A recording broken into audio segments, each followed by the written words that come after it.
বন্ধুরা, আমি সঙ্গীতা। আশা করি আপনারা সকলেই ভালো আছেন আর আমরাও বেশ ভালো আছি। আজকে 25শে সেপ্টেম্বর, বৃহস্পতিবার। সময় এখন সন্ধ্যা 7টা বাজে। আজকেও বেশ ভালো রোদ উঠেছে, তবে শুনছি বিকালের দিকে আবারও বৃষ্টি নামবে। তো কিছু কাজ এগিয়ে নেবো, তার আগে আবারও ছাদ ভর্তি করে জামা কাপড় মেলে দিয়েছি। রোদটা কড়া উঠেছে, তাই খুব তাড়াতাড়ি জামা কাপড়গুলোও সব শুকিয়ে যাবে। তবে আজকে এই ছাদটা একেবারেই পরিষ্কার করে গুছিয়ে নিয়ে ঝাড় দিয়ে দেবো, কারণ এরপরে যদি আবারও বৃষ্টি নামে সেরকমভাবে, তাহলে তো ছাদের কাজ তেমন করাই যাবে না। উপরের ছাদেও যাবো, উপরের ছাদে গিয়েও আজকে অনেকগুলো কাজ গোছাতে হবে। এপাশে দেখুন কত টপ মপ সব এক সাইড করে সরিয়ে রেখে দিয়েছি। উপরের এই র্যাকগুলোকেও নতুনভাবে তৈরি করেছি। গ্রো ব্যাগগুলো দুদিন ধরে বেশ ভালোই রোদ খেয়েছে এবং মাটিটাও কিন্তু বেশ ঝুরঝুরে হয়ে গিয়েছে আগের মতো। তবে ওপরে যাওয়ার আগে এই সমস্ত জামা কাপড় তুলে দিয়েই ওপরে যেতে হবে, কারণ ওপরে গাছে জল দিলে নিচে ছেটা পড়ে, তখন আবার জামা কাপড়গুলো ভিজে যাবে। এপাশে চন্দ্রমল্লিকা গাছে, পেঁপে গাছের গোড়াতেও জল অল্প অল্প করে দিয়েছি, বেশি দিইনি। ওই যে বললাম বিকালে সন্ধ্যের দিকে আবারও বৃষ্টি হবার কথা আছে, তাই অতিরিক্ত জল দেবো না, সামান্যই জল দিয়েছি। এদিকে জামা কাপড়গুলো মোটামুটি বেশ ভালোই শুকিয়ে গিয়েছে। এই যে ছোট ছোট চারা গাছগুলো যেগুলো এখানে আমি তৈরি করতে দিয়েছিলাম, সেই চারা গাছগুলোকে আজকে উপরে তুলবো। জামা কাপড়গুলো একটুখানি সাইড করে করে রাখলাম, এবার সিঁড়ি দিয়ে আস্তে আস্তে করে উঠবো। অনেক কাজ রয়েছে আর এত সুন্দর রোদ যে, তবে সিঁড়ি দিয়ে ওঠা নামাতে কিন্তু খুবই কষ্ট হয়। যতই হালকা হোক না কেন, বারবার ওঠাও বারবার নিচে নামাও খুবই কষ্টের ব্যাপার, কিন্তু গাছ ভালোবাসি বলে করতে হয়। চলে এসেছি ওপরের ছাদে, আর কি সুন্দর দেখুন আকাশটা, সাথে সাদা রঙের মেঘ, এত সুন্দর লাগছে, মনে হচ্ছে কেউ তুলি দিয়ে এঁকে দিয়েছে। চলুন কাজে লেগে যাওয়া যাক। এদিকে ক্যারেটগুলোকেও সমস্ত কিছু খালি করেছি। গরমের গাছ ছিল, গরমের গাছগুলোকে ওই প্লাস্টিকের স্ট্যান্ডের মধ্যে দিয়ে এই ক্যারেটগুলোকে খালি করলাম, কারণ এই ক্যারেটের মধ্যেই শীতের গাছগুলোকে কিছু কিছু বসাবো। এই বস্তাটার মধ্যে একটা পুঁই শাকের গাছ ছিল, অনেক ডগা পাতা তুলে খাওয়া হয়েছে। এখন এই বস্তার মাটিটা যেহেতু খুবই ঝুরঝুরে হয়েছে, সেটাকে নিচে নিয়ে যাব। কাজ করতে করতে অনেকটাই বেলা হয়ে গিয়েছিল। খেতে গিয়ে ফোন চার্জে দিয়েছিলাম। যখন খাওয়া শেষ হয়ে গিয়ে উপরে যাব বলে ফোনটা খুলবো, দেখলাম যে প্রায় 1 ঘন্টা মতো আমি সুইচই দিইনি, এমনি ফোন চার্জে দিয়ে রেখে দিয়েছিলাম। ফোন চার্জে দিয়ে এসেছিলাম বলে আজকে অনেক কিছু ভিডিও করে আপনাদেরকে দেখাতে পারিনি যে কি কি কাজ করেছি উপরের ছাদে। অল্প যেটা শুরু করেছিলাম সেটা তো দেখেইছিলেন যে সকালের দিকে, আর কাজ করতে করতে একেবারেই বিকাল নেমে এসেছিলো। বিকালবেলা দেখুন আকাশটা একেবারেই অন্ধকার, যেটা সকালবেলা একেবারে আলো ঝলমল করছিল। তবে ছাদের কাজ কিন্তু আমি সম্পূর্ণভাবেই করে ফেলেছি। গোটা ছাদটা ঝাঁট দিয়ে পরিষ্কার করে মাটি তুলে ক্যারেট পেতে এদিকে সাদা রঙের জাল যেটা দেখছেন সেটাও টাঙিয়ে দিয়েছি। এই সময় পাখিদের উৎপাত খুব বেড়ে যায়, যেহেতু বাসা করার টাইম থাকে, তাই ছোটোখাটো যা গাছপালা ডালপালা যেটাই পায় সেটাই মুখে করে নিয়ে চলে যায়। ছোট ছোট গাছগুলো যেগুলো একটু বড় হয়েছে সেগুলোকেও তুলে দিচ্ছে। সেই জন্যই জালের ব্যবস্থাটা করেছি, যাতে যে গাছগুলো একটু বেড়েছে সেই গাছগুলো যাতে ওরা নষ্ট না করে ফেলে। এপাশে ঝিঙে গাছটা দেখুন কি সুন্দর হলুদ ফুল ফুটে রয়েছে। আর এই যে জালটা দেখুন, মিশো থেকে জালটা আমি অর্ডার করেছিলাম, খুবই কম প্রাইস, যেহেতু অফার চলছিল, আর কোয়ালিটি তো একেবারে A1। আর এপাশে যেগুলো বাকি রয়েছে সেগুলো ওই ছোট ছোট ঝুড়ি ঠুড়ি দিয়ে গাছগুলোকে চাপা দিয়েছি। এর আগেও আমি মিশো থেকে সবুজ রঙের জালটা কিনেছিলাম, যেটার উপরেই এখন লাউ কুমড়ো ঝিঙে চিচিঙ্গা সমস্ত মাচাটা রয়েছে। এই যে সেই জালটা, এই জালটাও কিন্তু খুবই মজবুত, 1.5 বছর মতো চললো আর এখনও খুবই ভালো রয়েছে, একেবারেই নতুন মতো। আপনারা তো দেখেছেনই, নিচে ছিল এটা লাউ গাছের মধ্যে, সেটাই আমি খুলে এনে এই উপরের ছাদে দিয়ে দিয়েছি। এখনও পর্যন্ত কোনো জায়গাতে একটুও ছিঁড়ে যায়নি, ফেটে যায়নি, রং চটে যায়নি, নষ্ট হয়নি। আমাদের এখানে বেশ কয়েকটা হার্ডওয়াশের দোকানে আমি এই জালগুলো খোঁজ করেছিলাম, কিন্তু পাইনি। যাও বা একটা দোকানে ছিল, সেখানে অনেক বেশি দাম বলছিল। বাধ্য হয়েই আমি অনলাইনে অর্ডার দিয়েছিলাম, তাও প্রায় 1 সপ্তাহের মধ্যেই আমি ডেলিভারি পেয়ে গিয়েছি। এখন শুধুমাত্র চারা গাছগুলোকে বাঁচাবো বলে আমি নেটটা দিয়েছি, কিন্তু সেই উদ্দেশ্যে আমি নেটটা অর্ডার করিনি। আমি নেটটাকে উপরে জাল হিসাবে ব্যবহার করব, যাতে লতানো গাছগুলো তার উপর চড়িয়ে দেওয়া যায়। যেমন যেমন এই নেটটা দেখুন বেশ ভালোই লম্বা এবং চওড়াতে আমি এই বাঁশের খুঁটির সাথে বেঁধে দিয়েছি। কর্নারে কর্নারে যেহেতু বাঁধার সিস্টেমও ছিল তাই টান টান করে বেঁধে দিয়েছি। আর এর মধ্যে কত গাছ উঠেছে আর কত সুন্দরভাবে বাইছে দেখুন। একটুখানি লতানো গাছ যদি বাইবার জায়গাটা ভালো পায় তাহলে গাছগুলো ভালোভাবে ব্রাঞ্চ ছড়াতে পারে এবং সবজিটাও কিন্তু এখানে ভালো হয়। নিচে যখন ছিল তখনও আমি খুব সুন্দর লাউ পেয়েছিলাম। আর এখানে দেখুন কতটা মজবুত শক্ত, কোনোভাবেই এটা তাড়াতাড়িভাবে নষ্টও হবে না, কোয়ালিটি ভীষণই ভালো ছিল। নেট দেখাতে দেখাতেই হঠাৎ করে চোখে পড়লো লেবু গাছের ফুলের ওপর। সারা গাছ জুড়ে একেবারে লেবু ফুলে ভরে গিয়েছে, কত ফুল ঝরে গিয়েছে আর এই কটাই ছিল সেগুলো সব ফুটে গিয়েছে। দেখুন দেখতে কিন্তু ভারী সুন্দর লাগছে, বিকেলবেলার অন্ধকার হয়ে আসছে আর তার মধ্যেই গাছ ভরে সাদা ফুল ফুটেছে।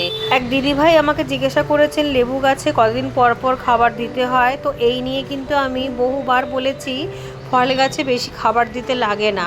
এই যে ফুলগুলো ফুটেছে আমি কিন্তু এখন কোনো খাবারই দিইনি, 2 মাস আগে খাবার দিয়েছিলাম, সেই ভিডিও আপনাদের সাথে শেয়ার করেছিলাম যে মিক্স খাবার দিয়েছিলাম, কলার খোসা দিয়েছিলাম, তার মধ্যে আর কোনো খাবার দেবার প্রয়োজনই পড়েনি। তবে হ্যাঁ, এই 1 মাস আগে আমি অল্প সামান্য চুন দিয়েছিলাম, সেটাও কিন্তু আপনাদেরকে দেখিয়েছিলাম যাতে ক্যালসিয়ামের অভাবে লেবু গাছের সমস্ত ফুল ঝরে না যায়। অনেক দাদা ভাই বোনেরা এবং বন্ধুরা জানতে চেয়েছেন যে এই লেবু গাছের ভ্যারাইটিটার নাম কি, যদিও বা আমি ভিডিওতে বলেছিলাম অনেক দিন আগে, তবুও আজকে বলে দিচ্ছি এটা হচ্ছে পাকিস্তানি পাতি। 12 মাস এই লেবু গাছে কিন্তু লেবু ধরা থাকে, 12 মাস, আর লেবুর পরিমাণটাও কিন্তু প্রচুর। আপনারা যারা আমার পুরনো বন্ধুরা আছেন তারা তো দেখতেই পাচ্ছেন যে প্রথম থেকেই কিন্তু এই লেবু গাছে সব সময়তেই লেবু হয়ে থাকে, লেবু ধরা থাকে, তার মধ্যেই ফুল আসে, ছোট বড় সব সময়তেই লেবু থাকবে এর মধ্যে। কমসে কম আপনি কিছু না হোক 10-12টা তো আপনি পেয়েই যাবেন পুরো নিচ থেকে উপর পর্যন্ত। ভীষণই কম পরিচর্যার মধ্যেই গাছটা আমি রেডি করেছি আর তেমনভাবেই কিন্তু ফলন দিয়ে যাচ্ছে। মাটি তৈরি করেছিলাম গোবর সার, ঝুরঝুরে বালি মেশানো মাটি এবং 1 মুঠো নিমখোল দিয়ে। নিমখোল লেবু গাছ ভীষণই পছন্দ করে, এছাড়া কিন্তু কোনো কিছুই দিইনি, এমনকি সর্ষের খোল জলও কিন্তু আমি কখনোই দিইনি এই গাছে। খাবার দেবার 1 মাস পর আমি ভিটামিন স্প্রে করেছিলাম এবং তার 15 দিন পর ফাঙ্গিসাইড স্প্রে করে দিয়েছিলাম। তারপরে এই গাছে ফুল চলে এসেছিলো এবং ফুল যখনই এসেছিলো তখনই আবারও একবার ফাঙ্গিসাইড স্প্রে করে দিয়েছিলাম। তবে ফুল ফোটার পর আর কোনোভাবেই কীটনাশক বা ফাঙ্গিসাইড স্প্রে করা যাবে না, এর মধ্যেই গুটি সেট হয়ে যাবে। কিছু ফুল অতি অবশ্যই ঝরে যাবে, তবে বেশিরভাগটাই রয়ে যাবে। এই ছিল আমার খুবই সাধারণ পরিচর্যা, যেটা আমি ভিডিওর মাধ্যমে অনেকবার দেখিয়ে দিয়েছি, আজ আবারও বলে দিলাম যাতে আপনাদের বুঝতে একটু সুবিধা হয়। তবে লেবু গাছের ক্ষেত্রে একটা খুবই গুরুত্বপূর্ণ কথা আপনাদেরকে সব সময় মাথায় রাখতে হবে, লেবু গাছ কিন্তু অতিরিক্ত জল একেবারেই পছন্দ করে না। লেবু গাছ একটুখানি শুকনো মাটি পছন্দ করে, কিন্তু যখন ফুল চলে আসবে তখন কিন্তু মাটি শুকনো রাখলে হবে না, তখন কিন্তু আপনাদেরকে মাটিতে যাতে সব সময় ময়েশ্চার থাকে সেই হিসাবেই জল দিয়ে রাখতে হবে। তা বলে কিন্তু কাদা কাদা করা যাবে না, অতিরিক্ত বেশি জল দিয়ে দিলে ফুল ঝরে যাবে এবং অতিরিক্ত মাটি শুকনো রাখলেও কিন্তু ফুল ঝরে যাবে। একবার গুটি সেট হয়ে গেলে তখন যদি অনেক বেশি বৃষ্টিও হয় তাতেও কিন্তু গুটি ঝরে যাবে না। আর যেহেতু এগুলো পার্মানেন্ট প্ল্যান্ট তাই বৃষ্টিতেও কোনো ক্ষতি হবে না, বরং বৃষ্টির জল পেয়ে গাছের নানান চাহিদা মিটে যাবে এবং গাছগুলো আরও ভালো থাকবে, আরও ভালোভাবে ফুলে ফেঁপে উঠবে। এটা যেহেতু 12 মাসই লেবু গাছ তাই সব সময়তেই গাছে ফল ধরা থাকে। এই কারণেই সবসময় আপনাদেরকে আমি বলি ভ্যারাইটিটা একটুখানি বুঝে নিতে। ভ্যারাইটি যদি ভালো হয় তাহলে গাছে লেবু হবেই, আর কিছু কিছু ভ্যারাইটিতে একটু আগে পিছু করেও কিন্তু ফুল আসে। সব গাছে যে একই সাথে ফুল আসবে এবং একই সাথে লেবু ধরবে এমনটি নয়। জালটা আপনাদেরকে দেখাচ্ছি তার কারণ ওই সবুজটার থেকে ওই সাদাটা কিন্তু বেশ ভালো এসছে, ভীষণ শক্তপোক্ত।